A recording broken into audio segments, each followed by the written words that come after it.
Welcome to the Case File. Here, every crime has a story, every mystery leaves a trail, and every detail could be the difference between truth and deception. From assassinations that shook the nation to manhunts that gripped entire cities, we uncover the raw, unfiltered events behind the headlines. These are not just stories. They are lives, choices, and consequences. The files are open, the cases are real, and the truth is waiting to be found. This is the Case File. And don't forget to like, share, and subscribe, because the next case might be the one that changes everything.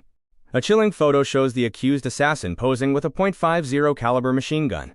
The picture was taken at a military recruiting event. In another shot, he stands with an anti-tank missile launcher. These images, once just curiosities, now cast a long shadow. The man is Tyler Robinson, just 22 years old, now accused of a political assassination that has shocked America. Tyler Robinson graduated from Pine View High School in Washington, Utah, in 2021. Graduation photos show him standing proudly with his mother, Amber. She beams as he wears a lei made of dollar bills, a family gift symbolizing success. By every measure, Tyler was exceptional. His ACT score was 34, placing him in the top 1% of students nationwide. He held a perfect 4.0 GPA. His brilliance was undeniable. The family celebrated when he won a scholarship. His mother filmed the exact moment he opened the letter. The voice on the other end of the recording announced, "Congratulations. You have been selected to receive the Presidential Scholarship from Utah State University." Cheers erupted, but the joy did not last. Tyler attended Utah State for only one semester before dropping out. Criminologist Casey Jordan explains what often happens to people like him. He fits the profile of somebody who falls into a rabbit hole. There's a sense of disillusionment and isolation. They are usually immature and at a crossroads in life, feeling like nothing is working out as they planned. The Robinsons appeared to be the picture of stability.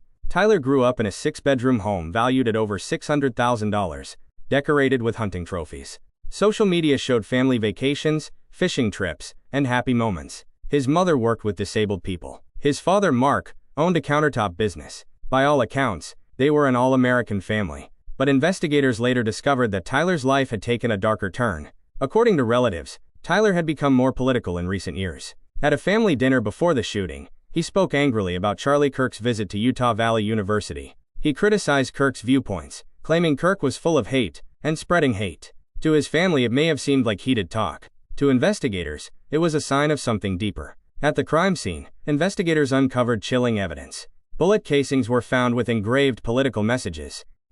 Tyler Robinson's story is not just about one man. It is about how a life filled with potential can veer off course, how isolation and anger can slowly harden into ideology, and how ideology can erupt into violence. Investigators pieced together the fragments of his transformation. At first, he was the model student, disciplined, intelligent, admired. But after leaving college, his direction faltered. He withdrew from the structure of school and the community of peers. Alone, he drifted into darker corners of the internet, and his political opinions became sharper, more hostile. Family members noticed the change but could not stop it. At the dinner table, his anger toward public figures grew. Charlie Kirk, in particular, became an obsession. To Tyler, Kirk symbolized everything he believed was wrong: division, hostility, and what he saw as hate. But what begins as criticism can, for some, grow into fixation. And fixation can become dangerous. When investigators discovered the engraved bullets, they saw not only weapons, but statements, carefully chosen, carefully marked.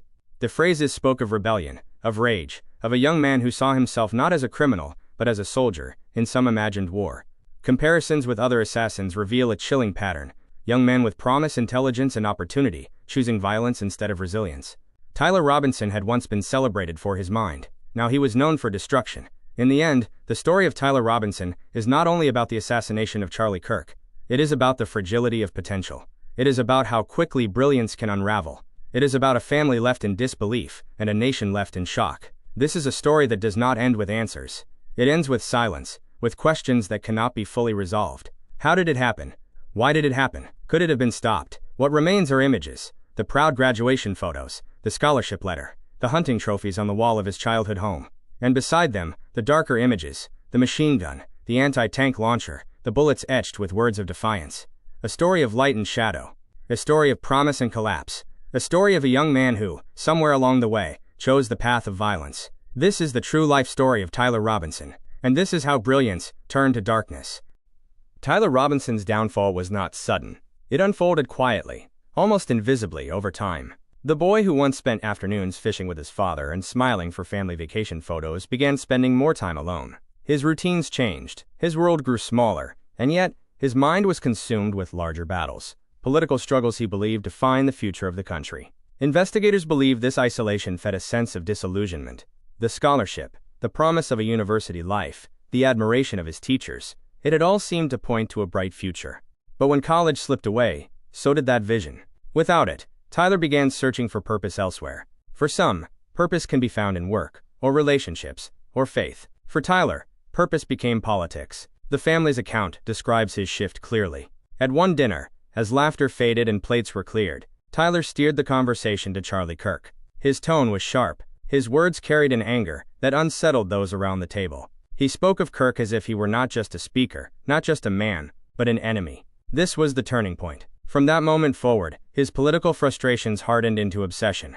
When law enforcement finally uncovered the bullet casings, the truth of that obsession was etched in steel. Each casing carried a message, not just to a target, but to the world. Hey fascists, catch. Bella ciao ciao ciao. References to violent video games. These were not the marks of randomness. They were signals, chosen deliberately, as if Tyler wanted his motives to echo long after the shots were fired. Prosecutors knew these signs. They had seen them before. The case of Luigi Mangione still lingered in memory. A young man, brilliant and capable, who had scrawled his messages on bullets before carrying out his own act of violence. The comparison was chilling. Both men had everything society tells us we need: intelligence, education, family support. Both abandoned it for destruction. Both turned potential into tragedy. And then there was the choice of target. Charlie Kirk. To Tyler Robinson, Kirk was not simply a political commentator. He was a symbol of ideas Tyler had come to despise. Investigators believe this was no coincidence. Robinson's anger was not scattered. It was focused. And Kirk was at the center.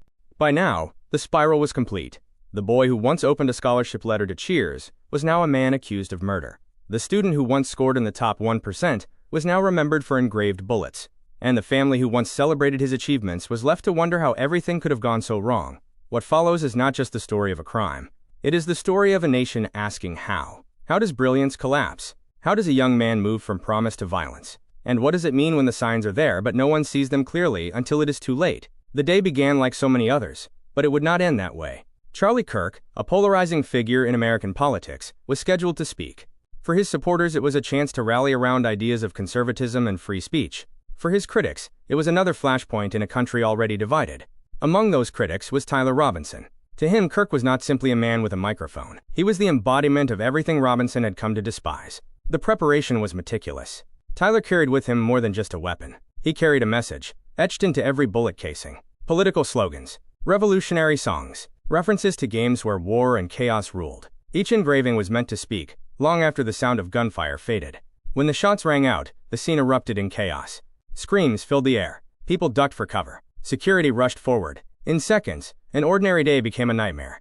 Charlie Kirk fell. The man who had spent years commanding stages and sparking debates was struck down in an act of violence that stunned both allies and enemies alike. The aftermath was immediate. Sirens wailed. Police swarmed the area. Attendees, many of them young students, fled in fear, leaving behind scattered belongings, bags, phones, shoes, abandoned in the rush to escape. Investigators arrived quickly. They moved with precision, securing the scene, documenting the evidence. And there, glinting under harsh light, they found the engraved bullet casings. Each one, a chilling artifact. Each one, a window into Tyler Robinson's state of mind. News spread instantly. Within minutes, headlines blazed across screens. Charlie Kirk assassinated. Social media ignited in a storm of disbelief, anger, and confusion. Supporters mourned. Critics, even those who opposed Kirk's views, recoiled at the violence. In Utah, the governor addressed the public, acknowledging the tragedy and the darker truth beneath it. Tyler Robinson, a young man with every advantage, had taken a path into darkness. Law enforcement moved quickly. Robinson was apprehended. His expression was calm, almost detached, as officers led him away. To some, it was the face of defiance. To others, it was the face of emptiness. Behind him, investigators continued their work. Every casing was photographed. Every engraving was catalogued. The story they told was undeniable. This was not random. This was deliberate. The crime was complete. The nation was shaken. And now, the questions began. Who was Tyler Robinson really? How did a promising young man become an accused assassin? And what does his story say about the world he lived in, and the world we live in now? Write your idea about Tyler Robinson in the comment section. This is the true life story of Tyler Robinson, a story of promise, collapse, and a violent choice that changed everything. Follow now for more real-life stories that the world needs to hear. Don't forget to like, share, and subscribe.